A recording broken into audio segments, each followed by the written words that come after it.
Welcome to Talk Tickers, your shortcut to being well-informed. We cut through the noise, pulling out those vital nuggets of knowledge and surprising insights you need to stay ahead. That's the goal. Today, we're diving deep into Ecolab's second quarter 2025 earnings call. It just happened July 29th. Fresh off the press. Exactly. Our mission for you, our listener, is to understand not just the raw numbers, but the strategic shifts, management's outlook, and crucially, how the market reacted. It was interesting on that front. Yeah. Let me tell you, this call presented a fascinating split, a confident long-term vision from management hitting up against some, immediate market skepticism. We're going to unpack exactly what drove that divergence. That's right. It was a quarter that truly presented sort of a dual narrative. On paper, there was a lot of fundamental strength, but the market, or the street as we call it, seemed to have a slightly different interpretation. Okay, so let's start with the results then. Lay out the snapshot for us. Right. Ecolab reported GAAP EPS of $1.89. Now, that was a slight miss compared to the consensus estimate of $1.90. Just 1 penny. Just a penny. And often a 1-cent miss might seem, insignificant, almost like a rounding error. But in a high valuation name like Ecolab, where expectations are really high, every single penny can resonate, right? Absolutely. Expectations are key. What about the top line? Did they deliver there? Revenue came in right between $4.02 billion and $4.03 billion. Oh. So that was essentially in line, or maybe a slight beat against the consensus, which was around $4.02 billion. So top line was fine, actually pretty solid, it sounds like. Yeah, and here's where the nuance comes in. While overall reported year-over-year revenue growth was modest, about 0.9%, their organic sales growth, which strips out currency fluctuations and acquisitions, that reached a healthy 2.8% to 3.0%. Definitely. It suggests core business strength, even if the headline number looked a bit flat.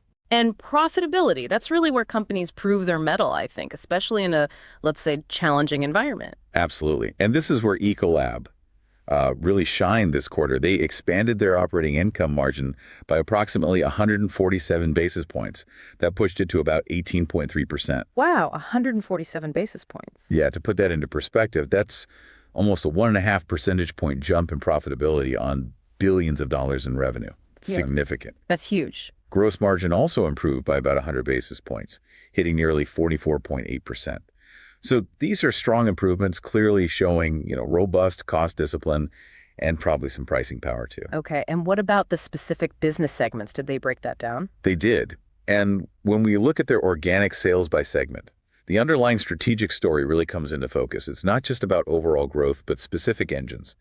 Pest elimination was up a really robust 6.2%. Life sciences grew 4.1%, and institutional specialty was up 3.5%.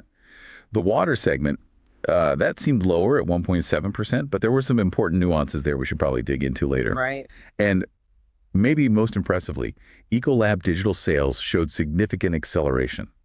We're talking nearly 30% annual recurring revenue, or ARR, growth. It reached approximately $380 million on an annualized basis. 30% growth in digital ARR, that's substantial. Okay, so you've got these strong margins, clear growth in key areas like digital and pest elimination. And yet, you mentioned the market was cautious. What gives? Why the skepticism despite these seemingly solid underlying numbers? Well, the market reaction was swift and undeniably cautious. Ecolab's stock saw a notable decline right after the earnings, dropping around 4.3% from its pre-call highs. 4% is not insignificant. No, not at all. What it tells us is that for highly valued companies, the market operates on a bit of a razor's edge. It's less about the absolute performance sometimes and more about the narrative momentum and, frankly, perfection. Perfection, right. Yeah, any slight deviation from expectations, even that single penny on EPS, can be seen as a crack in the narrative. It suggests investors are demanding flawless execution, especially from a company trying to pivot, from an industrial stalwart to more of a digitally driven leader. It sounds like the market is holding a microscope to every detail then. Okay, so we've seen the numbers and the market's skeptical reaction, but management, you said, painted a very different picture, one of confidence. Let's peel back the layers there. Understand why they're so bullish, what strategic moves are giving them that conviction despite the immediate market take. Yeah, the CEO, Christoph Beck, he truly highlighted the resilience of their portfolio. He pointed out that 85% of Ecolab's business grew organic sales by 4% and operating income by a whopping 18%.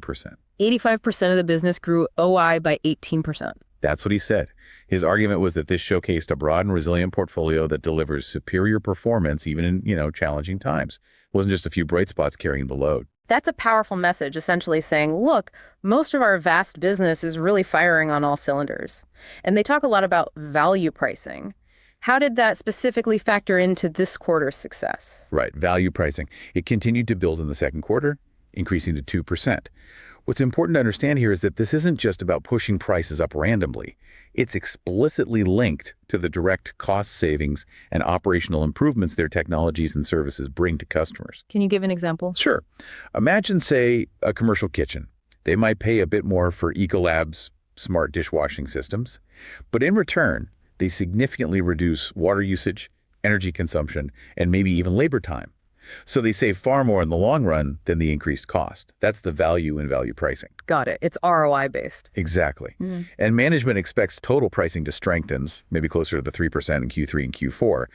That's partly backed by the initial implementation of a new U.S. trade surcharge, which actually began in Q2. Okay. And customers are sticking with them. Seems so. Customer retention remains strong, which signals that this value-based approach is working. They're seeing the benefit. So it's about proving a tangible return on investment, which sounds like a far more sustainable strategy than just, hiking prices across the board. How does that connect with their One Ecolab strategy? Are they seeing real efficiency gains from that initiative? Absolutely. The One Ecolab strategy seems to be showing strong execution, especially on the cost front.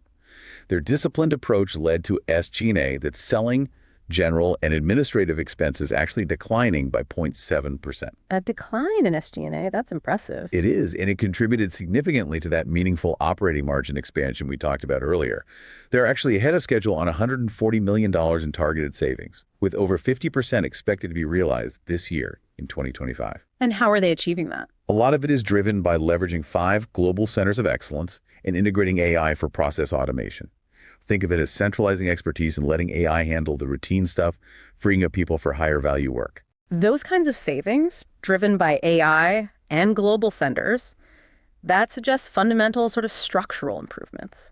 Okay, let's zoom in on those growth engines you mentioned earlier, pest elimination, life sciences, and digital. What's truly powering their acceleration, and crucially, is it sustainable? Yeah, here's where it gets really fascinating, I think. In pest elimination, organic sales accelerated to 6.2%, and that was significantly boosted by their shift to a digital model, Pest Intelligence. Right, I remember hearing about that. The CEO shared results from a pilot with a major U.S. retailer that demonstrated a 98% pest-free environment. 98%. 98. Now, if you've ever owned a business or just battled, ants at home, you know how groundbreaking that truly is. Yeah. It's a substantial improvement over the industry average, which he said was around 92%, and even Ecolab's own previous best of 95%. Wow, that's not just tweaking things. No, it's a step change. This digital transformation is expected to shift the entire business model over the next few years. He said less than 5, driving new financial models, enhanced growth, and importantly, attractive operating income margin expansion. That's already showing up, with margins increasing sequentially to nearly 20% in that segment. That's a huge leap in effectiveness. It's like transforming a very traditional service using tech. Okay, what about life sciences and that burgeoning high-tech water segment? I hear a lot about biofarma and data centers these days. Right. Life sciences grew mid-single digits overall, but within that, biopharma saw double-digit growth. And that's a high-margin business with significant barriers to entry, very specialized. Makes sense. Now, the reported operating income margins in this segment are currently in the mid-teens, but management was clear this is because of significant ongoing investments in innovation, R&D, building new capacity. They said the underlying sort of true margins are closer to the mid-20s. So the potential is there, they're just investing heavily right now. Exactly. There were also some temporary capacity limitations in water purification within life sciences due to planned maintenance in Europe. But management stressed this was not a demand issue, just a timing thing. Okay. And the high-tech water for data centers and chips. Yeah, global high-tech, particularly serving data centers and microelectronics, that's experiencing explosive growth. Sales up over 30%, and operating income margins already exceeding 20%. 30% growth there, too. Yeah. The CEO really highlighted the critical role of their water solutions for things like AI infrastructure and microchip manufacturing, where water usage can be absolutely immense. It's a critical input. It's like they're solving one of the hidden but crucial challenges of the whole AI revolution. That segment almost feels like a separate, high-growth tech company embedded within the larger Ecolab. It kind of does, yeah. In Ecolab Digital, you mentioned earlier, that continues its rapid pace. Absolutely. That segment achieved nearly 30% sales growth again in Q2, hitting that annualized run rate of about $380 million. This is driven by subscription revenue and the digital hardware that goes with their solutions. It really validates their strategy of embedding these digital tools into, well, pretty much every facet of their business. It really sounds like they're not just leaning into these high-growth, high-margin areas, but actively shaping them. But, every portfolio has its challenges. How are they addressing some of the tougher segments and maybe the broader macro headwinds they face? That's a crucial differentiator for a company like this, how they manage the tougher spots. For institutional and specialty, or INS, despite reported sales being impacted by some strategic exits, they got rid of some low-margin, non-core businesses, things like private label hospital and retail contracts. Trimming the fat, so to speak. Pretty much. Despite that top-line impact, INS actually achieved its highest margins ever. So they're strategically pruning for profitability and market share, focusing on higher value stuff like labor automation solutions for customers. That's smart. Quality over quantity. Okay, and the water segment. That showed more modest overall growth, 1.7%, you said. Right. While overall water growth was 1.7%, management pointed out that if you exclude the paper and basic industries businesses from that segment, the rest of it saw 4% organic growth and strong double-digit operating income growth. So there's underlying strength there too. It's just masked by certain subsegments. Exactly. Now, the paper and basic industries segments themselves, which represent about 15% of total sales, they did face some softness. But management views these issues as cyclical, not structural. Meaning they expect them to recover. Yeah, and they're positioning them for the future. For example, the power business, which is within basic industries, is seen as having a significant future because of the increasing energy demand from AI infrastructure. Right, powering all those data centers. Exactly. And the paper business is also strategically shifting its focus away from, say, declining graphic paper towards more resilient areas like consumer products, tissues, and specialized packaging. So, navigating the cyclical downturns while positioning those segments for long-term relevance by focusing on new, higher demand applications makes sense. What about external factors like tariffs or broader supply chain issues? Those have been a persistent headache for many companies. Yeah, they acknowledge those macro headwinds. Things like tariffs, ongoing supply chain pressures, the current interest rate environment, plus some uneven demand in certain hospitality and healthcare segments. Okay. There was also the resignation of their chief supply chain officer, noted on the call, though management expressed confidence in their bench strength and ability to manage through that. That's a notable departure. How are they handling tariffs specifically? On tariffs, management said they would likely be more impactful in the second half of the year. However, they feel well prepared. They emphasize that 92% of their sales are actually produced locally, where they're sold. Oh, that helps insulate them significantly. It does. And their strategy involves leveraging their supply chain efficiencies and using that new U.S. trade surcharge we mentioned to, get this, create a net positive impact on margins from the tariffs. Wait, turning tariffs into a net positive for margins? That's quite the feat. It speaks to some serious operational agility. It certainly suggests a high level of preparedness and strategic thinking around it. Okay, so what did all of this mean for their forward guidance and the future outlook? How does Gotcha. management see the rest of the year shaping up? Right, the guidance. Ecolab provided Q3 adjusted EPS guidance of $2.02 to $2.12. The consensus was around $2.12. The consensus was around $2.09. So that's pretty much right in line with expectations. Okay, no surprises there. And for the full year? For the full year 2025, they guided adjusted EPS to $7.42 to $7.62. The consensus was right in the middle at $7.50. So again, reaffirming expectations. And what does that imply in terms of growth? It implies a pretty robust 12-15% year-over-year adjusted EPS growth. And the CEO emphatically called this a commitment, not just an ambition, for both 2025 and 2026. A commitment to double-digit EPS growth for 2 years running. That is a very strong signal, especially when you consider the current economic backdrop. It really is. And this guidance, they said, incorporates both some conservatism, but also continued strategic investment in those high-growth businesses we talked about. And what about their long-term margin targets? Are they still aiming for that 20% operating income margin by 2027? They absolutely reiterated that target. They're aiming for 18% for the full year 2025, this year, and driving towards 20% by 2027. And that's despite anticipating low to mid-single-digit increases in commodity costs in the back half of this year and into 2026. So they expect to power through cost inflation with efficiencies and pricing. Seems to be the plan. Free cash flow conversion is also expected to be around 90% for the full year, which aligns with their historical trends, despite a bit of a timing-related dip back in Q1. All these numbers really point to a management team that feels confident in their operational improvements and their strategic direction. Okay, so putting it all together, what does this mean in the broader investor context? We've talked about the slight EPS miss, the somewhat negative stock reaction, and then this very confident outlook from management. How does this all fit together for an investor trying to make sense of it? Well, like we said, the market's reaction was undeniably cautious. That stock decline reflected clear skepticism. Analysts flagged concerns over the company's valuation. It hovers around 35 times earnings, which is pretty rare. 35 times earnings is definitely up there. It is.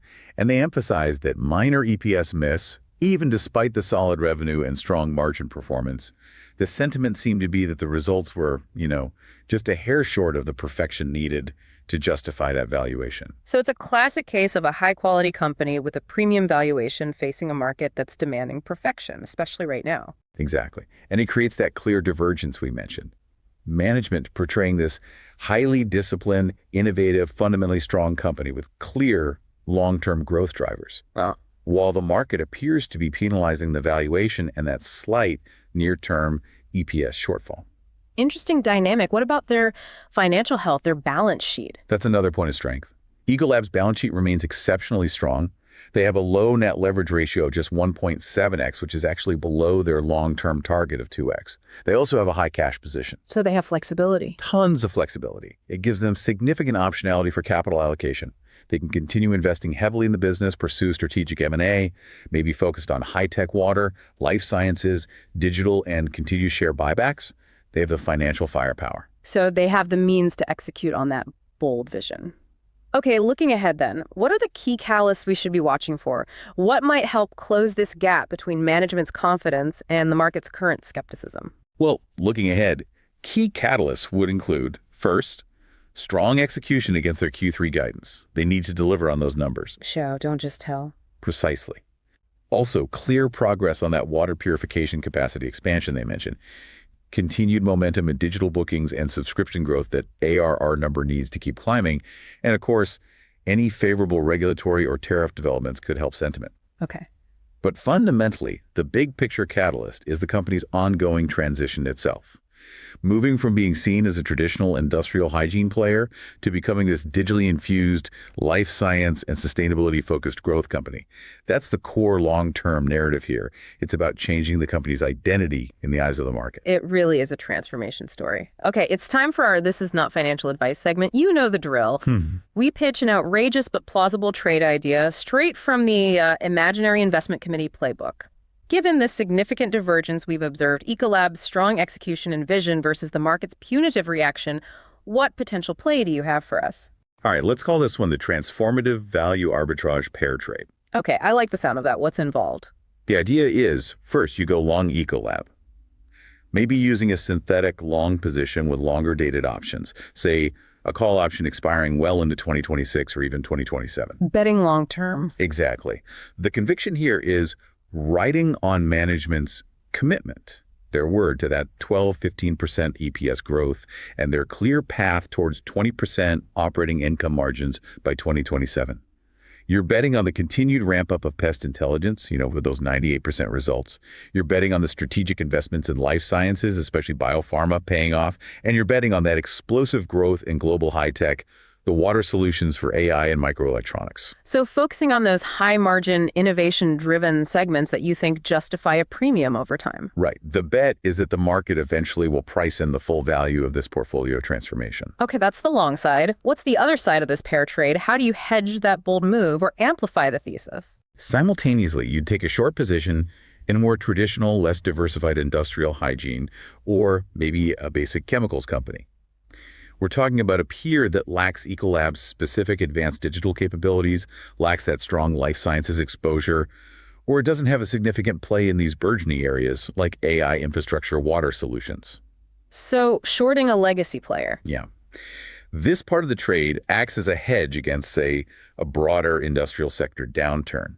But it also capitalizes on the idea that these legacy players might face more headwinds or just slower growth because they don't have the same kind of transformative engines that Ecolab is building. Makes sense. The core thesis is that while the market might currently lump them together to some extent, Ecolab's strategic pivot will eventually lead to significant outperformance and maybe even multiple expansion relative to its less dynamic peers. That is certainly an aggressive idea. You're really betting on a fundamental long-term transformation that the market, right now at least, isn't fully pricing in, requires a lot of patience. It's definitely outrageous because it absolutely requires patience and a strong belief that the market will eventually recognize and reward Ecolab's aggressive portfolio shaping and digital innovation, despite its current premium valuation. But plausible because... Plausible because the qualitative and quantitative improvements in the underlying business are concrete, they're real, and they're strategically aligned with massive global trends. AI, biotech, sustainability, they're solving real-world, high-value problems that aren't going away. Okay, a fascinating trade idea. So let's wrap this up.